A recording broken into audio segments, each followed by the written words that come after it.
If peacekeeping is said to have died in Srebrenica, then it was buried in the Medak pocket, a 12-mile-long fertile valley in western Croatia. In September 1993, a well-equipped Croat army, determined to ethnically cleanse the area of all Serbs, pushed across a UN-designated ceasefire line. The United Nations called on then-Lieutenant Colonel Jim Calvin and Canadian troops to move the Croats back, resulting in a battle of which few have heard. The Medak pocket incident of September 1993 was really, this battle was the largest battle really fought by Canadian troops in the post-World War II period. I found out about it just through the grapevine 2 years later. Started trying to find out what was going on, heard rumors that there had been some big gun battles, some fighting, some Croats had been killed by Canadians. When I went to D&D with it, I got stonewalled. They didn't want me to find out what was going on. Eventually found my way to Jim Calvin, and he told me that he had been told by public affairs he couldn't talk to me. And at that point I said, well, I've got enough to go with a story. I'm going to do a story that says essentially you went into battle, and if you don't want to cooperate, fine. He eventually said, okay, come on down, and he told me what went on there.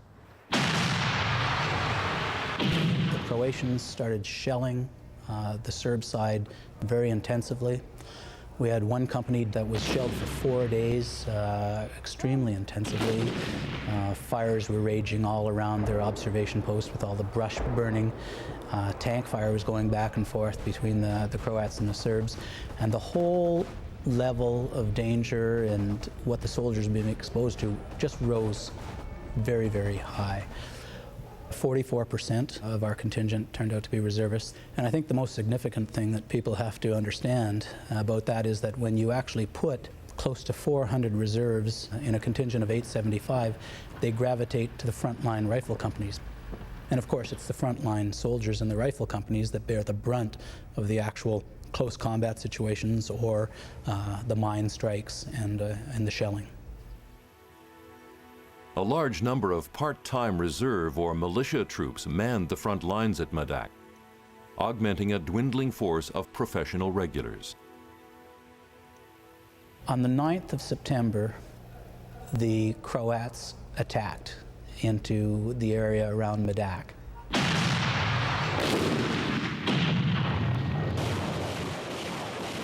The Croats started their attack with a huge artillery bombardment. My entire sector was subjected to artillery.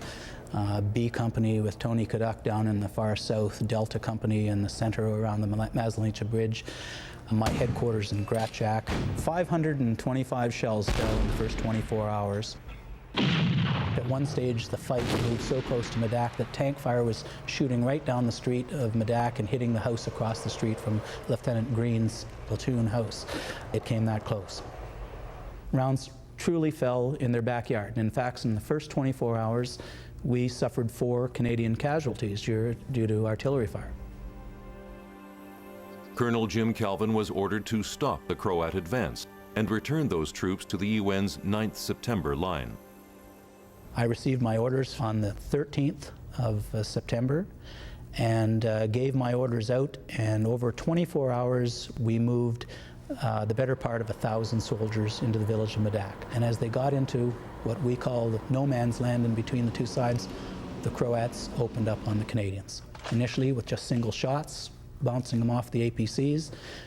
We thought it was a bit of a mistake and that they just didn't know that it was the UN, so the people put up flags a little higher to make sure that everyone knew what was going on. And then they opened up with machine guns, and we knew we were into the soup in earnest.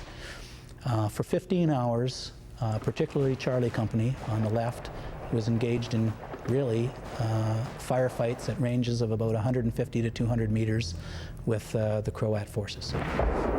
We fired everything that we had except for our anti-tank weapons. We received fire from all of the small arms. 20-millimeter cannon came down on our positions, rocket grenades, and for a soldier on the front line, no matter how you cut it, this was a warlike situation. Once more, the peacekeeping mandate of United Nations troops was defied. 850 Canadian soldiers and 200 French troops under Calvin's command were, by all accounts, at war. Soldiers in battle, witnesses to the aftermath. After the huge firefight, for about 5 minutes, everything was just worse than stone cold still. It was just deadly quiet. The Croatian general, about 6 o'clock that night, decided he wanted to speak to the Canadian contingent commander, which caused me a bit of a struggle because I had to somehow get across to the Croat side, and they were the ones who were firing at us. We ended up doing the 1,000-meter walk in the darkness with nothing but a red flashlight flashing our way saying, "This is us, don't shoot at us." Gunfire went off on the flanks every once in a while, and we were walking towards the Croats. We had a meeting with the general in charge of the Croat forces, and we hammered out an agreement whereby we would be permitted to go across at noon the next day, and we would start having the Croats withdraw back to the 9 September line.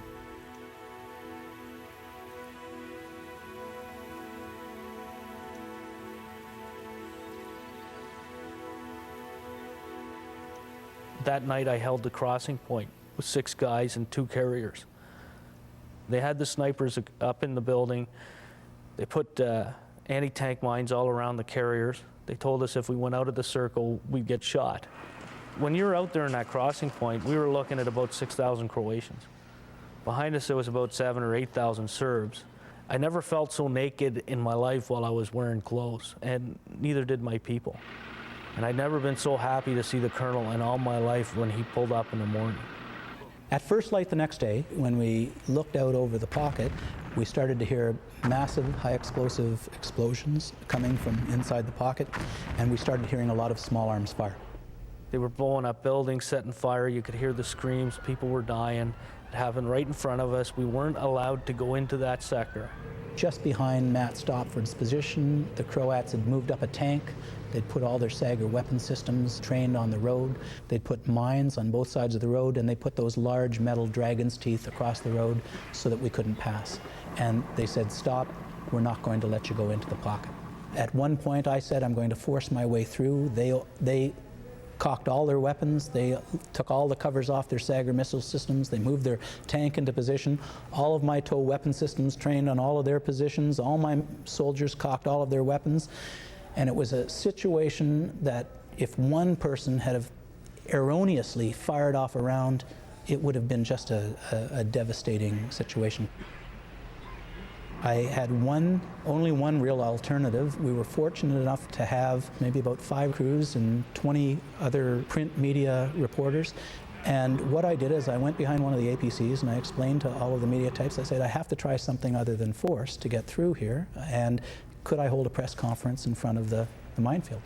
And they agreed, and so I stood with my back to the Croat general on the other side of these dragon teeth, and I started explaining how I believed that the Croats were ethnically cleansing everybody in there, that the whole international community should be aware of what kind of people we're dealing with, and basically I started attacking their reputation on the international stage. At some stage, you got to cut the bullshit and get on with the job. And all I've heard right now from the Croatian people at my level here is a bunch of half-baked excuses aimed at delaying us from getting on with the operation.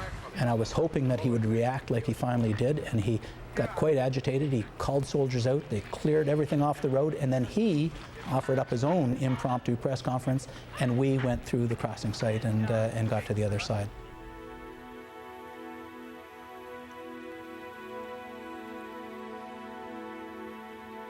What they found would change them forever.